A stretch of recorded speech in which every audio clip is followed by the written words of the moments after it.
A loud shot split through the air, the bullet shattering the skull of a walker nearby. The creature crumped to the ground with a heap, but in its place came several more. Gunshots rang out, hitting the intent of their targets with precaution.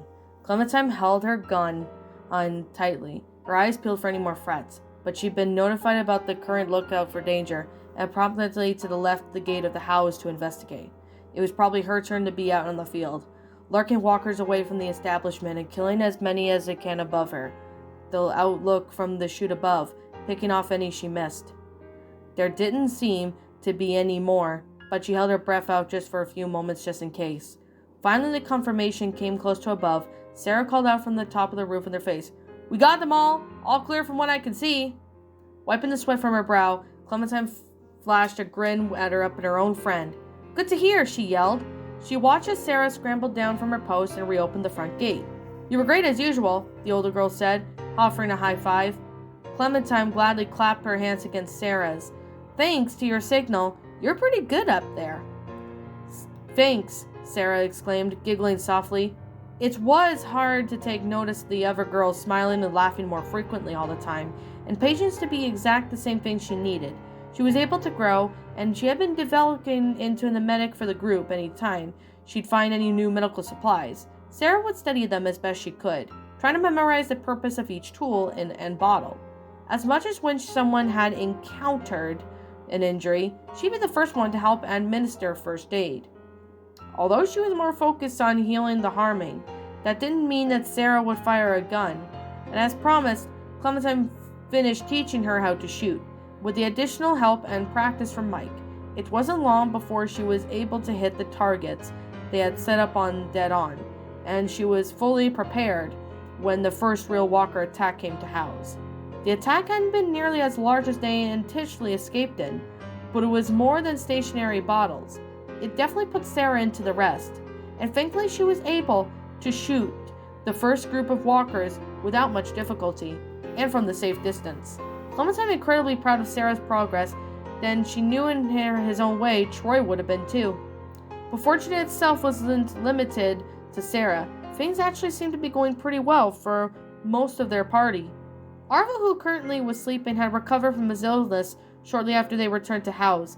His leg had mended for most of part 2 and left him with only a slight limp. Come to think of it, Arvo smiled a lot more now. Mike and Bonnie were productive and helpful, and when Clementine really respected them, they supported her, of course, but also gave her room to grow and learn for herself in a way, reminded her of Omid and Krista's roles in life. Not to mention, they seemed to be getting similarity rather close recently. Unfortunately, not everyone was still around, though, and it had been Jane's idea to return to house. The woman ended up being first, and far only the only person to leave. She stayed for the first 2 weeks before deciding to go off on her own, insisting that there were too many ghosts around her for her to sleep peacefully. Clementine wondered if at the end of the day, Jane had just preferred to be alone. She was supposed to be, but she truly never knew. Not a day went by without Clementine wondering how Kenny and AJ were doing. She missed them both terribly, and it wasn't as if she regretted her choice of house, but she still had trouble accepting that they weren't here with her. She had hoped AJ was growing up and eating a lot and managing to stay safe. And though she knew better than to hope this kind of world, a small part of her heart still held into the chance of seeing them again someday. After all, who knew for certain? Whoever was inside, possibility will always be there. Mike and Bonnie are out patrol, right? Sarah's question snapped back into reality. Clementine nodded. They went outside a little bit ago. They should be back soon. The 2 adults were the groups that set off in the perimeter to check, and they were on set to go on a food hunt tonight. All as well, house was still fully stocked, but it was helpful to keep extra inventory in the freezers, just in case. Raiders and bandits hadn't come by yet, but that didn't mean they would never come. Clementine knew from experience it would no be better than prepared than under. The duties were also taken in shifts and shuffled around so everyone had a fair treatment. While some slept, others guarded, and then the positions would be switched the next day. They all had a nice system going, and everyone did their part to keep the place thriving. And most importantly, no one ever slept out in the yard. As if things weren't always been neat and organized, however, when they first arrived back at house, there was a lot to clean up. The walls needed to be fixed and secured, not to mention the bodies that were decaying around the building itself. Carver's corpse in one particular still lied untouched, flies having a feast upon his rotting flesh. By one, the bodies were dragged into a pile of the outskirts of house and rolled into a nearby ditch. It wasn't the kind of burial for many kind of people, but they didn't have the luxury of a cemetery in handy. Sarah didn't find her father, indicating that Carlos must still be around as a walker somewhere, lurking about mindlessly. The reality set in rather quickly and tears were shed, but Sarah was getting better at coping every day. Clementine was definitely impressed by her friend, and after all, she'd been helping since they were returning.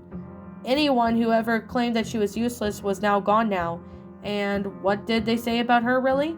It spoke the wonders of her worth, the worth that Clementine always had seen in her. The two of them began to walk together, making their way to the central area of house and coming across by a near table set up in front of the doors. The first of this was decorated with a nice sheet of fabric and candles in some boxes in the storage room. Small knotted pieces of rope sat along the center, their placements reminiscent of the graves. And indeed, it was some sort of some of the rope slices of the graveyard. Rope slices belonged to those who died, namely Nick, Luke, Troy, and everyone who represented them respective knots. To be considerate, everyone had set their pieces down as well as it came to a proper memorial they'd been able to get. As they moved past the table, Clementine gently placed her hand on it, feeling the smoothness of the fabric. It was a nice little setup, and she had admitted, naturally, it had been all Sarah's idea. The older girl never intended to forget those left behind and wanted physical reminders. With a small smile to herself, she continued to walk with Sarah through the main area of house. Her eyes advertently flickered up upon the room above them, and had a feeling of dread pulled into her stomach at the very sight of it. Aside from the instantly checking for walkers in that one room, Carver's office had yet to be used. It was an area Clementine had especially wanted to touch, as if she was afraid to go in, but she was hesitant to confront the memories that she associated with. The last time she entered that space was to listen to Carver's drone about, how the two of them were, and it honestly was frightening talk, and she still felt eerie to think about it, despite Carver's death. It wasn't her only qualm, though. Both Bonnie and Mike had admitted about feeling uneasy around that area, too. Clementine wasn't so sure if she believed in ghosts, but if any man would come back to haunt the office just to keep people out, it would be Carver. Unfortunately, it was a good room to use, and it would be wasteful for it to sit, now in a few months of being untouched. She wanted to revisit the old demons, but if she could conquer them, that is. She felt much better in her own capabilities and strength. When Sarah told what she wanted to do, the older girl's eyes widened. Really? Are you sure, Clem? Well, no, Clementine admitted with a shrug. But I figured that there's nothing to be afraid of anymore, so why shouldn't we use the rooms we have? Sarah nodded. That does make sense. Do you want to wait for the others, though? Clementine nodded. Yeah, I think that'd be best. It didn't take long for Bonnie and Mike to return and Arvo to awaken. Once they gathered a little group together, 5 of them faced the door close to the office. Clementine felt her hands into fists and glare up at the room, once housed over a monster. It's a nice PA system. It will let us communicate better with each other, Bonnie pointed out. I know there's some bad mojo associated with it, but I think it'll be worth it. Agreed. Hell, I remember I was terrified of being called up here, Mike said, rubbing the back of his neck. By all the end of the things, Carver didn't seem to be that scared of a guy at the time, but fuck, I feared him just as much as I hated him. Arvo crossed his arms. This man Carver ran a community here? It was more like a prison, Clementine muttered. And you wouldn't like him at all, Arvo, Bonnie said. He was angrier and more violent than Kenny ever was. Clementine didn't appreciate the comparison, but at least she didn't put Carver and Kenny on the same level. Well, we were only wasting time out here, she declared. Looking at the hesitant setup forward, her hand was a bit shaky, but it landed on the doorknob, but she was able to take a deep breath and swing it open without much trouble. After exchanging a glance with the others, she cautiously walked inside. The room was dark and cold, with a thin layer of dust sitting on the furniture. The air seemed like mold with a twinge of rancid sweetness, but evident by the basket of rotten apples on top of the main desk. Besides the unpleasant stink, it wasn't all that a revolting space. It's not as bad as I thought it would be, Clementine admitted her misconceptions, taking some more steps in the smaller face. Someone flicked on a switch and the light poured from above, allowing her to see the room. She gazed over the chair where Alvin once sat and died in, now emptied after the walker cleanup. A rush of sadness tore through her, as she couldn't help but wonder if Alvin would be disappointed if she let his son go to some place she was not. Would he agree to Kenny and raising his child? Shaking her head clear of the thought, she convinced herself that Alvin would be glad they kept AJ safe regardless. I'm sure Kenny's taking good care of him, Alvin. Carver's desk had a huge map of the area above it, large circles scrawled at specific points. She couldn't really understand a whole lot what he wrote, but it seemed to be a place of surrounding house, just like the strip mall and Parker's Run. The seat behind the desk creaked as it moved up backwards, making it and thinking it too much of it. She sat down and felt strangely detached from the whole situation. Like it, all that anxiety that built up didn't really meant anything. Besides the map, she had noticed the mug of words, "World's Best Boss," printed on it idly. She picked it up and grimaced the coffee stains around the edges. Troy found that in the back, Bonnie snickered. Gave it to Bill, I remember. He was definitely trying to suck up. I thought it was kind of funny.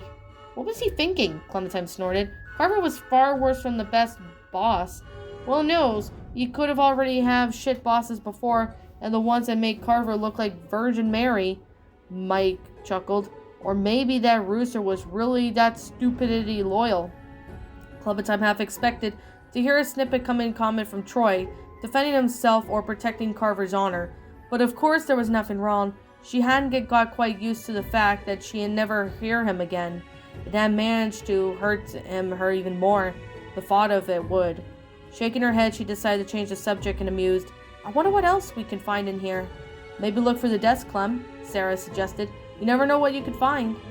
With a shrug, Clementine slid open the desk drawer, rifling through the contents idly. She shifted her through the various CD cases, stale cigars, and the lighter, and an ashtray of what seemed like weird things. Bonnie and Mike took her off immediately. Probably adult stuff she didn't know. Amongst the junk and a few scraps of paper, stapled together with the important hastily scribbled on top. When she unfolded them, she was surprised to find them completely covered with notes. Upon closer look, they appeared to be organized plans on what to do and how to evacuate if there was any kind of incoming threat. It says here, emergency lurker attack options. Clementine read, I guess it would have been due if too many walkers showed up. You know, everyone's run around us at the cabin said lurkers, but you say walkers, Clem. But there's no difference in, right? Sarah asked. Yeah, I think it's just people calling them different things. Arvo nodded. That's true. My family and I call them the living dead. Huh? The older girl paused, crossing her arms. You know, come to think of it, before we met Luke, my dad called him something else. Oh, yeah? What was that? Bonnie asked curiously. Well, we're Spanish, so Moretos. Oh, I like that, Mike chimed in. If you want to call them that, I wouldn't mind. Same here. It's pretty cool sounding word, Clementine agreed, then turned her attention back to the plans. Mind if I take a look at those, Clem? Bonnie asked, as she was promptly handed to them. She began reading them over with the intense stare, eyebrows furrowed down in concentration. It lists the ideas in the areas around that were predicted to have less lurker activity, and how to get them just secretly. Shit, I have no idea he had any of this. Really? He didn't tell any of his own guards? Mike asked.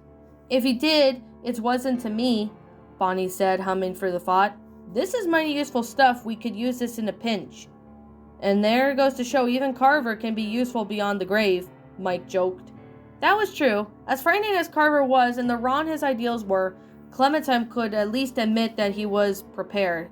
His plans would be potential to help them if emergency arose, and she honestly had no doubt everyone would eventually. Though there was a lull in this chaos lately, danger as always showed is ugly headed sooner or later. With or without the plans, I think we'll be okay, Clementine admitted, nodding to herself. She wasn't the leader of the group, and that role hasn't been given to anyone, really, but she felt that somewhat responsible for her friends. Trying to ensure the safety of other people was difficult, as life was never guaranteed. Although her thinking wasn't focused on others, such as survival and herself, she didn't even think of sacrificing one person for another. Just as when something like that ever crossed her mind, placing her palm on her desk, Clementine attempted to one last time put herself in the enemy's shoes. She tried to once see through Carver's eyes to understand the weak versus strong mentally, and to keep it so many adults ablaze with their own power in the world. She saw herself standing before the fellow humans, regarding them as they were cogs as well as the oiled machine. Walkers had been seen their second-tier enemies, and imagined society as their own workers, and no one put others at risk at their own mistakes. Were more like than you think. No, at the end, they really weren't.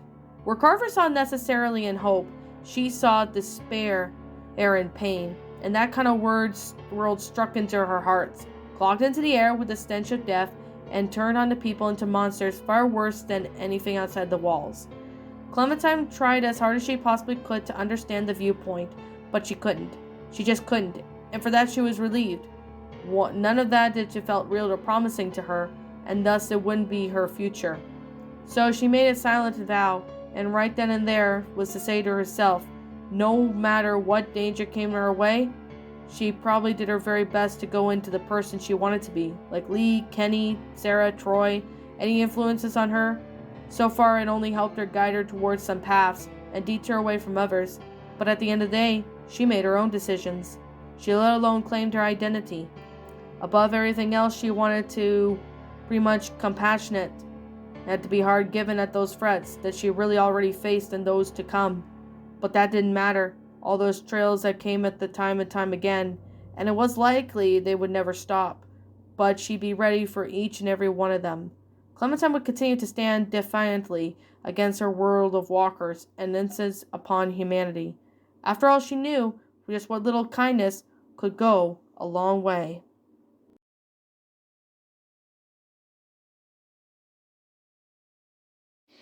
And that, my little pretties, was Out on a Limb, a Walking Dead fanfiction written by Kiichu, aka Purtail. My final thoughts on the story. Well, I actually really liked this story. I thought this one was a pretty great and well-made story. I mean, the idea of, this being an alternative version of, season 2 of Walking Dead, it's honestly pretty interesting. I mean, the fact that, if some of these choices were, to be an alternative version of it, I mean, of the end of season 2, I honestly could see this being the case. But we all know Telltale is pretty crazy at times when it comes to writing their own ideas, what they want something to happen or whatever. I still personally thought this story was pretty good. And I do apologize for that. My chair is squeaking. There's nothing really much I could do about my chair squeaking. But all that to reality, I thought this story was pretty well made in detail. It was a pretty good story. I still thought it was enjoyable. I mean, I like the concept of it. I do like the grammar of the story. The grammar was pretty good. I'm not going to lie. The grammar was readable, and I was able to read the story without any issues. Although I did stumble upon some words that I couldn't really pronounce or understand, or probably just read them wrong or whatever. But I always still thought this was a pretty neat story. And I gotta say, Purtail, also known as Kiichu, or whoever the name is pronounced on Archive on Their Own, you did a pretty good job with the story. I'm not gonna lie. This one was actually a really well-made story. You did a pretty good job.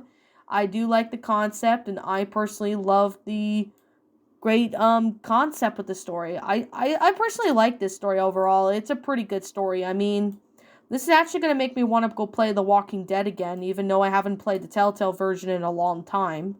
I mean, I haven't replayed the game in a while, but I could definitely say it's a pretty fun game. And for those who haven't played the game, I highly, highly recommend you play this game if you haven't. You will not be disappointed. Now, and as for all the chapters of Archive on Your Own, because it's quite different from fanfiction.net. So, yeah. Anyways, links to those chapters of the story will be in description of all the parts. Yeah. I will put the final chapter in this in the description for any of you guys who want to go check out the story. You guys can go check out the story. It's on Archive on Your Own. I did provide links to that story, so you guys can go check it out if you want. I do really thought this was a pretty good story. I mean, I know I haven't done a Walking Dead one in a while, so I thought, you know what, maybe I should give this one a go.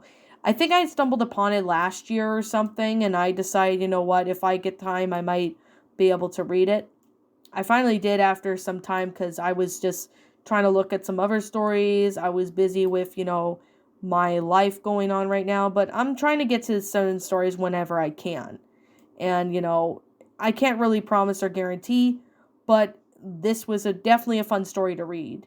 I recommend it for anybody who's a Walking Dead Telltale fan. They will not be disappointed. It's a fun story. I personally enjoyed it, and I recommend you guys take a look at the story if you haven't. I will put in the link in the description for any of you guys who want to go check out the last chapter of the story. And if you guys want to read the whole story, you are more than welcome to do so as well. Maybe you guys can give out your thoughts on the story. I mean, the fact that, Troy being, an alternate universe where Troy is then saved by Clem by having his severed limb hacked off, and, he survived up until he gets brutally murdered almost, and then turns into a walker. I honestly kind of wondered what would happen if Telltale added that in the Walking Dead. I mean, the outcome may be different, or the outcome may be the same. But like I said, this is just a fictional story, so we may never know. But at the same time, though, Telltale has done a lot of really strange stuff. And I mean, they've done a lot more that I can count. I can't really see anything that I did not like about the story. Because, well, if I had to say one thing, there were a few grammatical errors in the story. I mean, I know this is an older story, so I'm willing to give it a pass, but there were a few grammatical errors in the story that I kind of had an issue with, reading certain sentences. But other than that, I still thought this was a good story. It's still readable, and I personally loved it. I mean, this was a pretty good Walking Dead story, so the author of the story, you should be proud of yourself. This one was flat out amazing. You did a really awesome job with the story. I personally liked it, and I still do. I still thought it was a really good read. So, I may consider maybe doing more Walking Dead stories if I can find any good Telltale ones. Or if you guys know any good ones that I might be interested in, feel free to let me know in the comments below, and I'll be sure to take a look at them. Anyways, this is just simply my own personal opinion, and if you happen to disagree with me, that's perfectly fine too. We're all entitled to our own opinions in regards to these stories, and, and this is my own personal thoughts. If you don't like this story, that's fine. If you like the story, that's pretty fine with me too, because I'll respect your opinion, whatever opinion on this story you have to give. So, I give this story a 10 out of 10. It's a really good, well-made story. The only minor issue was just a few punctuation errors in the story that I had a little bit difficulty reading at certain parts, but still, I still thought it was a pretty good story. I still enjoyed it. It's a very well-made story. I personally still like it. So if you guys like this story, let me know. And as always, what did you guys personally think of this story? Did you enjoy it? Did you not? Also, what you have done personally to help make this story a lot better? Feel free to leave me know your thoughts down in the comments below, because I personally would like to hear what you guys all think. So I'm the Lion Queen. I want to thank you so much for watching today's video. If you're new to my channel, be sure to leave a like, comment, and subscribe if you're new. Ring the bell for notifications when it uploads. That way you guys will not miss an upload. And as always, please roll the outro, because I'm out of here, and I will be seeing you all in the next video. Peace out.